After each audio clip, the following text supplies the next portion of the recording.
So in this Kraken tutorial video, I'll be showing you guys how to buy render, ticker symbol RENDER on Kraken. So once Kraken's opened up, go to the bottom right, press on buy crypto, then go to the search bar here and type in render, RENDER, and then press on that.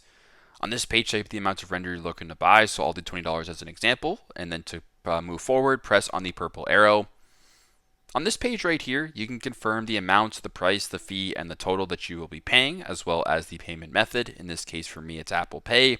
And if all looks good, you want to proceed, go to the bottom, press confirm, the purple button right here, and confirm the transaction if you want to that way. Very simple, very straightforward. That's how you guys can buy render, ticker symbol RENDER on Kraken. Thanks again for watching, and I hope this video helps.